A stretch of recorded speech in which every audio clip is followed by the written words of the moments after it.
Welcome to the Startup Grind. Everyone ready? Okay, so welcome everyone. Thank you for coming this evening. This is Startup Grind Cardiff. We are one of the largest startup communities in the world. We are in over 110 countries, and we are here to promote entrepreneurship and collaboration among entrepreneurs and to make as many connections as possible. So tonight we've got a fantastic speaker. We have Adam Deacon. Adam, he's got such an inspiring profile, and from trying to be a pilot in the Royal Air Force into doing what he does today. So I'm sure everyone will enjoy what Adam has to say, and for him to tell us about his story.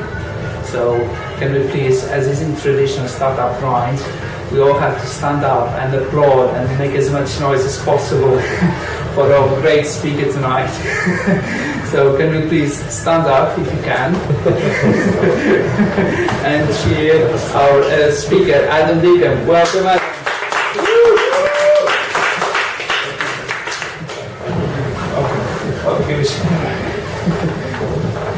So how are you feeling tonight? Yeah, very good, thanks. Okay, great. So you're looking forward for tonight, or? Hopefully a good experience. Yeah, sure. So can you tell us a little bit more about yourself, where you were born, and just to get a slight introduction from yourself? Yeah, so to be honest with you, nothing out of the ordinary at all. So I was born in Abingdon, which is just outside Oxford, and my family moved to Chepstow when I was a couple of years old. So I sort of grew up in that sort of Chepstow, Forest of Dean area. And to be honest with you, just a really ordinary family. So I went to school just outside Chepstow, in a place called Tutstall. At that time, I was very focused on what I wanted to do in the future, and that was really to follow many of my sort of family members in joining the RAF. I wanted to be a pilot. Unfortunately, it's not really a route I could go down. I was a little bit too tall, and as you mentioned, I ended up in a completely different route. So a company offered me a training contract. I became a financial advisor. Okay. So going back, so before you make that decision, is that because your family wanted you to become part of the RAF, or was that a personal choice? No, it was completely down to me. So when I was about 13, 14, I joined the Air Training Corps, and that gave me the chance to experience flying, and I just absolutely loved it. And I still do a bit of flying today, sort of as a hobby, really. That was one of my questions, but so that's one of your passions, flying. Yes, yeah. As often as I can, I fly gliders. Okay, excellent. So, what made you become then trying to become a financial advisor? Was that by choice, or? As I think many people who do my job now, purely by accident, really. So whilst I was applying to the RAF, I took what I believed at the time would be quite a short-term temporary role as an administrator with a small family firm in Chepstow. And when things took a turn and I found out I wasn't going to be joining the RAF, I went to them and they said, well, if you like, instead of going off to university, stay with us and we'll pay for all of your qualifications and qualify with us. So I thought, no, give it a go. I deferred university for another year and stuck with them. Excellent. So that's still the same company once you first started? No, so I've moved on since. Unfortunately, as a lot of people go through, especially at the moment, we hear in the news all the time, I went through a couple of rounds of redundancy. That made me sort of question what I was doing at that point, not being fully qualified. I was sort of cast out, but found myself quite a fortunate position really, that there were firms who were willing to take on people not in advisory roles, but as researchers, analysts. So that was the next step that I took really, with a firm from the Shipbuilding Society in their financial planning business. And I continued my qualifications with them, and later with an accountancy practice in Bridgend. So numbers is something you feel comfortable with? Is that something that you saw, if I can't fly, what to do accounts? Yeah, I just realised that actually I've always been quite analytical and a bit of a problem solver, and I realised that the job of actually advising people on their futures, their retirement, their business, or even startup companies is very much problem solving and actually helping people to get across some kind of barrier that they've got ahead of them. And actually being able to do that for people was what I found really rewarding. It wasn't necessarily all the technical bits of advice around it that were hugely interesting, but actually walking away from a meeting with somebody smiling, realising that they could achieve their own aspirations was where I felt really comfortable. And that's what made me really want to progress. So in terms of the family, have they been supportive, or is that a big part of what's... Yeah, I mean, my first role actually started in 2009, so 2008, 2009, sort of mid-financial crisis. And I have to admit, I was probably 18 at the time, and my mum's one concern was, well, surely you're not going to earn any money. I said, well, you know, I'm doing a job, an office-based job, nice and secure, it's training, paying for all of my qualifications. I thought, what can really go wrong with that? Yeah. And you were getting money. Yeah, exactly. Yeah. Yeah. And you know, since that point, everybody's been hugely supportive, and I can help them out now as well. Oh, excellent. So, did you say Forest in Newport, and then you moved on to Cardiff? Yes. So before I started where I am now, I actually joined an accountancy practice in Bridgend, and at that point I helped the owners of that business set up a new firm.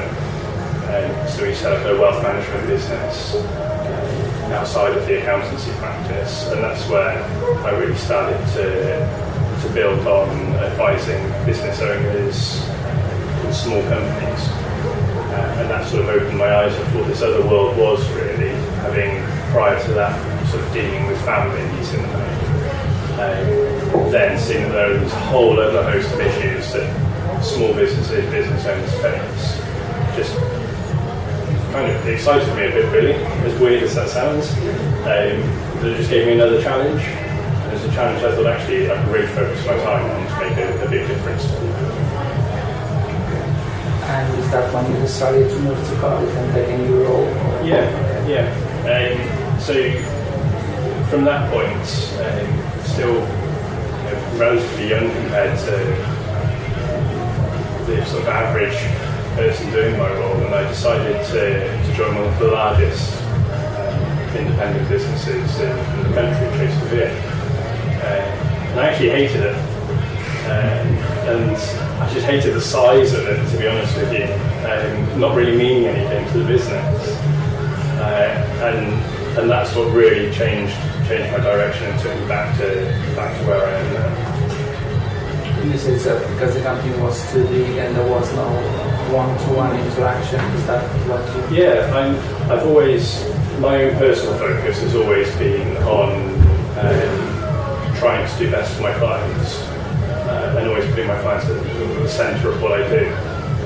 But in a big organisation, you start having pressure of doing right by your company, not necessarily more so than your client, I'd never say that, but there's different pressures involved.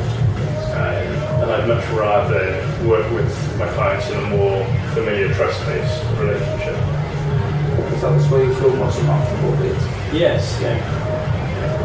before, would you say that your passion is more geared to one-to-one personal advice, where people can come to you and you can give them the best advice possible? Yeah, certainly. And when I sort of started this new role and new proposition within my current business, we kind of went out to some of my existing clients and said, well, what matters most to them, and what are the reasons that they've basically taken me on and my team on to work for them.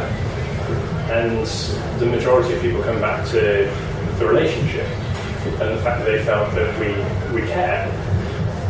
And to me, that's the best feedback that any business can get, is that their customers or their clients feel that they're being cared for. And that's kind of the foundation of trust, in my opinion. You can do a good job for somebody, but you win their trust and loyalty by actually making them a part of, a really important part of what you do. So that's just before when you decided, did you start your business, or? Yeah, so what happened really was sort of an unusual one. So it's at the point that I decided I wanted to really step away from this massive organisation that I'd become part of, and an accountancy firm in Cardiff actually were looking for somebody to come along and take over their financial advice business. And I jumped at the opportunity because they were a very well respected accountancy practice in the region, Hodge-Bakshi, and to be able to have that link up with them whilst having the freedom to basically work with clients in the way that I'm most comfortable and to build my business alongside that brand was a fantastic opportunity. So, and that's when you became a director? Yes, yeah. So the way that we're set up is actually we're actually two separate companies. So we've got Hodge-Bakshi Accountants, and then my business, so I've got Hodge-Bakshi Wealth Management, which is an independent financial advice business for families and businesses. So, and you've been running that business for? Nearly 2 years now. So it still feels very early days. Very much focused on getting everything right for my clients, and at the same time trying to build a team. And that's probably been my biggest challenge in that 2 years really, is actually learning how to train people. So I've been on the receiving end of it for the early part of my career, and then ingrained in teams where teams are already really established, and basically there's hundreds of employees. I've never had to worry about if people got the right level of knowledge, what development do they need. So when I was faced with recruiting people for the first time, I was quite nervous about it, deciding what should we be focusing on. Should it be the knowledge, the ability to do the job? Obviously that's really important, but also who is the right person in general. That was quite a daunting task. Have you had, well, I'm sure you've made mistakes throughout your career, but have you had any recent mistakes which you've learned from that? Or? I wouldn't say, I'm sure we will have some mistakes in Hodge-Bakshi, but we haven't had any big mistakes so far. In terms of hiring? I think some of the mistakes, particularly around training people or finding the right people, has been maybe underappreciating the knowledge that we can actually impart on other people, and kind of appreciating needing to understand what we know to start off with. And that sounds quite odd, but it's actually quite challenging. You get somebody who's maybe been a business administrator but wants to move into a quite technical role, having to actually write down everything that you know about financial planning, advice, business management, to then be able to create a training plan. And I found that really, really difficult, and actually did a couple of different attempts at it. So we tried it completely ourselves to start off with, and that went really slowly. To be honest with you, it wasn't the best way. And then we sort of bit the bullet and brought in another company to help us with that support. And they actually support us across our business, but particularly with the training, they've been invaluable. So what would you recommend for other startups to bring in possibly partners or outside outsourcing that particular part of the business? Or? I think for a startup in any industry, but particularly within ours, outsourcing as much as possible is really important, because taking on salaried roles is a huge burden to some degree. Even if you get somebody with huge quality and talent, you have to suddenly produce this extra money to pay their salary every month. So if for the first, however long it takes to build up a client book or income, you can outsource those services, then that's fantastic. I mean, for myself, our route for that was actually outsourcing the job function completely to a company that purely did research, analysis, and sort of technical writing. So we did that until the point we knew we could support a power planning, which is effectively, they work very closely alongside myself, but they're not allowed to give financial advice. So they help me in preparing all of that. So we can see that there's a few things that advice that you gave as well. That outsourcing is quite a good, important point, which I need to apply for myself. But what makes you get out of bed every day? Is it because I'm meeting a client, or is it because you're going to make some money for yourself? What drives you? If I was in it for myself, I probably wouldn't be running a small practice. Okay. There are much quicker ways of making money through financial advice. It's completely down to the clients. I just absolutely love meeting so many different kinds of people. And I think I can meet maybe 5 to 10 different clients a week. Every single one of them will have a different problem that they need help with. Not all of them pay us fees. So not every person that we see will actually become a paying client. They might just need some advice and guidance. And that's something which I don't shy away from. Okay. Because the more that we can almost educate people to some degree, it means that their business might be a bit more successful, or their lifestyle might be a little bit better. And to me, that's massive value.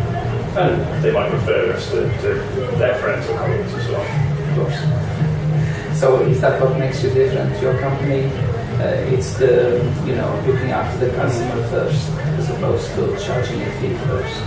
Yeah, definitely. And if I was to sort of try and paint a picture of it, we recently had a brand new client walk through the door, and we were actually up against a much larger firm. So they'd gone out to a bit of a beauty parade of firms, and they've narrowed it down to us and one other, and I didn't think we were going to get clients. So the company's huge marketing power behind them, it was nice and slick, polished operation. But actually they came through to us, and when we asked them why, they said it came back to caring. We took the most time in that early part of the process to really understand what they wanted and needed. And again, that comes back to the foundation of what we really believe in. So at the moment your company has how many staff?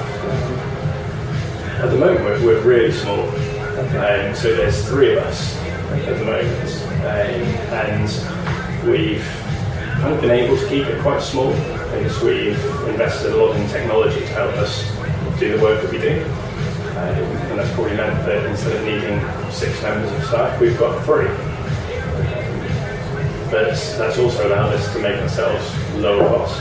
Yes. So we've passed all of that on to our clients. So, and what's your plans for, how do you see the company developing I mean, what would be an ideal scenario for yourself? It started to happen through this daunting training process. So in both two of the members of the team are actually training for promotions at the moment. So they're sort of slowly moving up the ladder in terms of what their job roles are. But that's opening up the doors for somebody with a lot less experience to come in. And we're hoping to be able to do that through apprenticeships. Because in all honesty, the average age of people doing my job is about 58 to 60. There's a huge lack of people to actually come into the industry when this massive financial planners retire. And there's big barriers to entry in that nobody really knows what we do as a job. So we're hoping to be able to actually offer apprenticeships out in the next 12 months. And it won't just be for graduates, it'll be for college leavers and maybe even school leavers with the right attitude for it. So we're trying to give something back in that sense, of moving away from the expectation of everybody being graduates coming into the industry or people coming in from other careers much later in life. So you're trying to get people like yourself when you first started? Yes, yeah, exactly.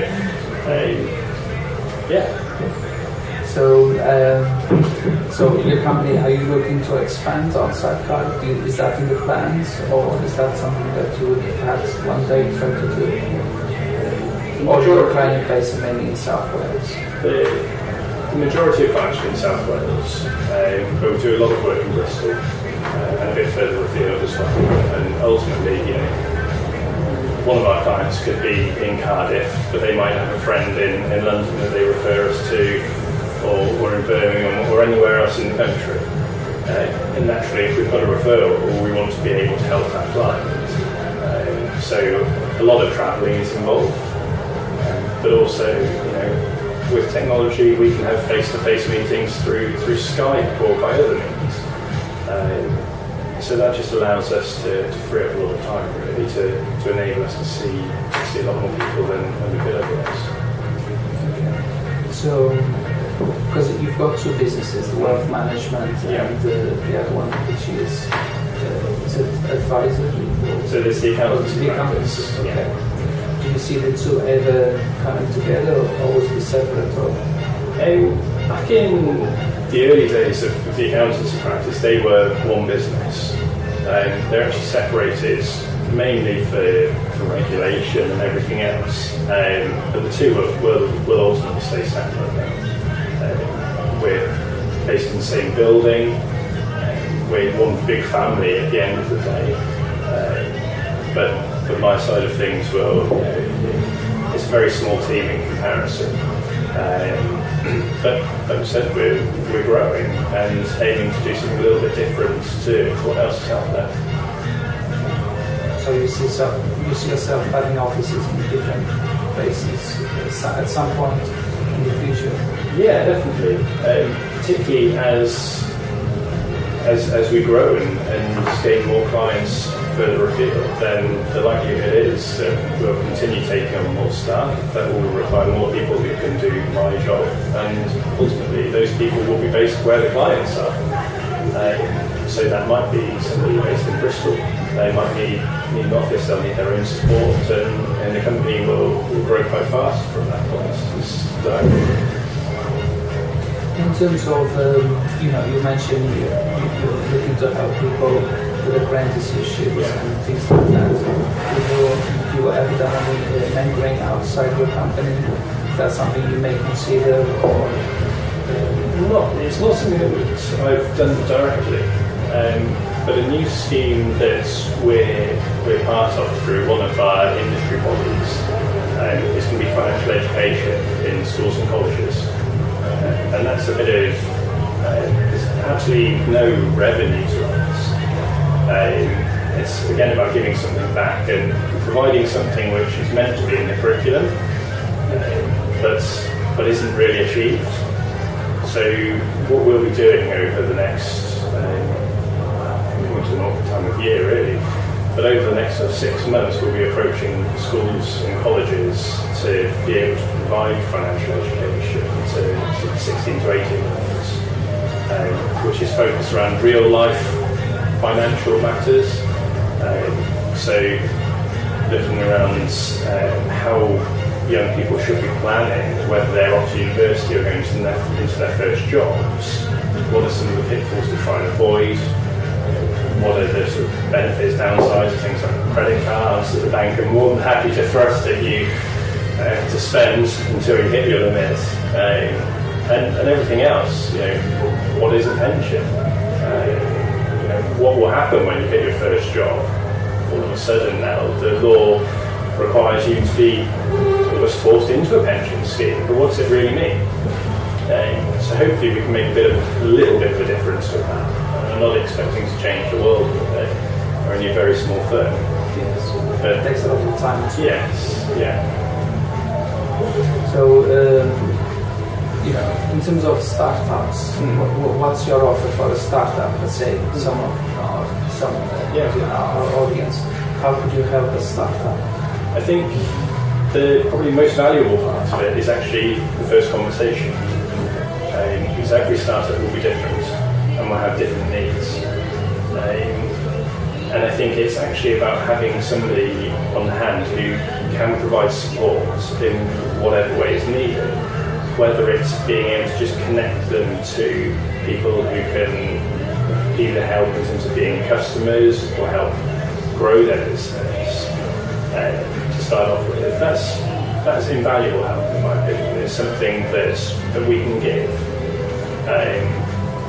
Once a startup is started to actually grow, that's when our services become a bit more involved.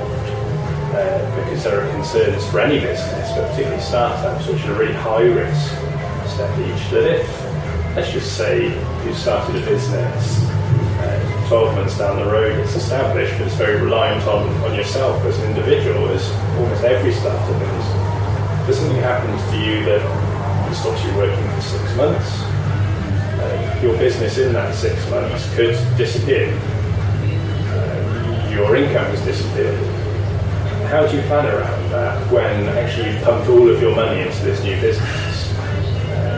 Most people will really struggle or fail at that point. But with some really simple steps, we can help avoid that situation, hopefully.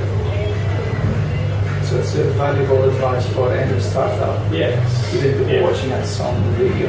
Exactly.